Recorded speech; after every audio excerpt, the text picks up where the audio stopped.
So, but that was what my goal was. So one day, I'm coming, I think it's actually like the second or third game, we're coming back on the bus, and some of the older kids were asking me, they're like, well, Mitch, why do you play so hard? You act like you have something to prove out there. Like, you just take this too serious. It's just a summer league. And I was like, well, because I want to make varsity this year. So the whole bus erupted in laughter after I said that, because they knew how much opportunity I had to get better at basketball and the long road ahead of me. But they cracked up laughing at me, which is fine. You know, okay, that's cool. I can take that. But one person on that bus heard me that I honestly wasn't even talking to, and I didn't expect to hear me. So as there's a person driving the bus. So as they took everybody home, they purposely took me home last. And it was actually Coach Brown that he's passed away, but he's a member of this church.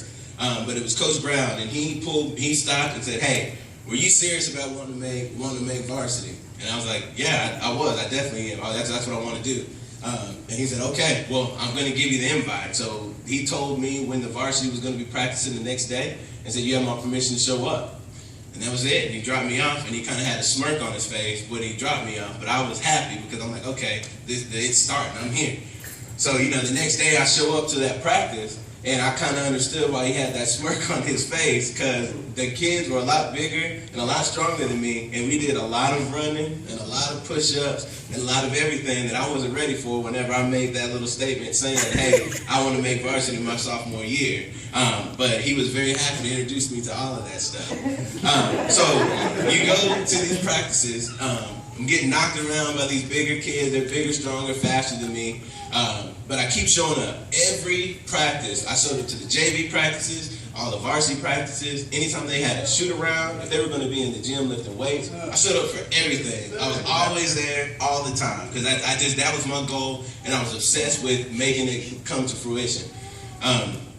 So I continued to do that, and then, lo and behold, at the beginning of the season, when they go through and they have this thing where you sit in the locker room and he starts calling out people's numbers and passing them the jerseys. My name was Carl. I got to actually get called, and I made varsity my sophomore year. Now I was the last one to get called, but that wasn't. I didn't care about order. Judging right now. It didn't matter the order. They called my name. Everybody else got to pick their numbers. And I say I got to pick my number. There was only 2 numbers to choose from, but I got to pick my number too. So, I made my goal. So what I want to go back through with you guys in that story is to point out choices that I ended up having to make that goal and make that dream come into fruition, because it's all about choices. That's kind of everything can kind of get boiled down into a series of choices that somebody made, and that leads to where they are, what they have or have not accomplished. So I'm going to go back to you guys, and I'm going to try to keep it short. And it was 3 choices. There were a ton of choices that were made, but these 3 choices, when I was going back through things that happened in my life, these are choices that I feel like I have to make all the time. So we'll call these fundamental choices that I have to make. And I just wanted to share it with you guys, because, sometimes people understand when you start talking about choices. Sometimes people know exactly what you're talking about. And that's a concept that some people don't 100% understand. So we'll go through those 3 choices, and I'll kind of explain why they've been important to me. So the first one of the choices that I made was to show up every day. A lot of people, they put that to the side and think that showing up isn't a big deal. That's 80% of the battle, is making sure that you show up and make sure that you're there in there. You cannot even start to begin your dreams if you don't just show up. And the reason why that's so important, and especially when it comes to that particular dream, is because when you show up, every day I was showing up, I was gaining experience in what it was that I wanted to do. It didn't feel like it. It really didn't feel like it. I felt sore.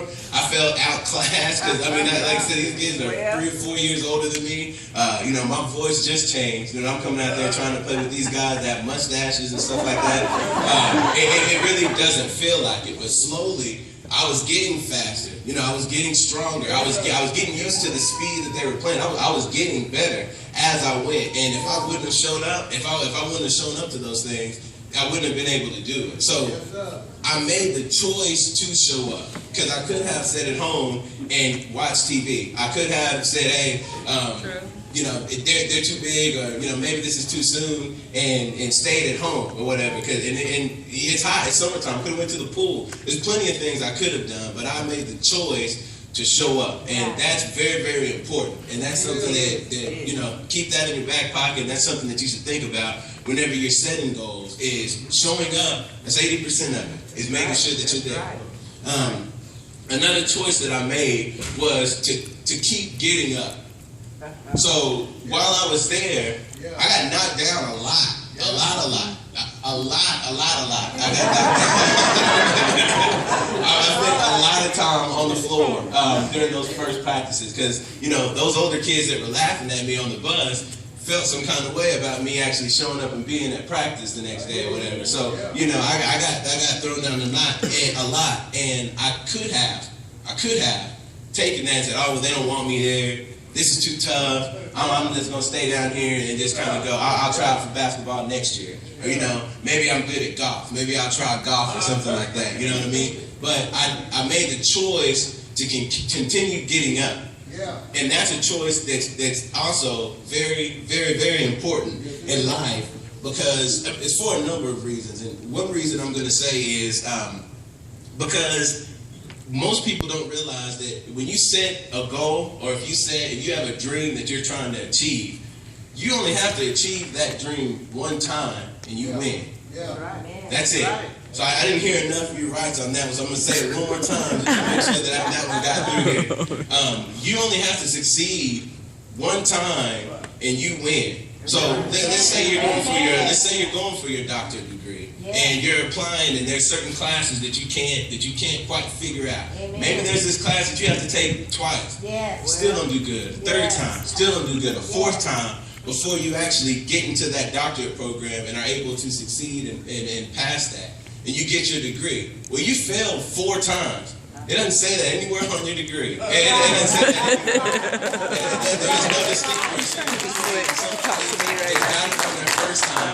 It's somebody that had to persevere and go through something to get there.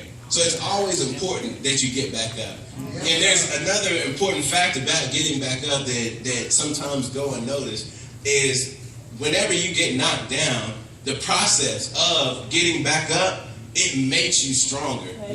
So every time you get back up, you're a different person than who fell down in the first place. Because you're learning something, so you're smarter and you're wiser. And then the strength that you gain from physically or mentally or emotionally pulling yourself back up, you're a stronger person whenever you go back and attack that the next time. And you keep doing it. So if you get knocked down again, you're always going to continue to keep getting stronger whenever you do that. It makes you a better person to fail. I know sometimes with me, the biggest lessons I've learned in my life have come from my failures that I've had in my life.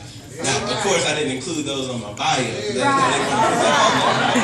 But definitely the most important and the biggest lessons that I've learned in my life have come from my failures in life. So you always make that choice. I'll always continue to make that choice to get back up. Yes, sir.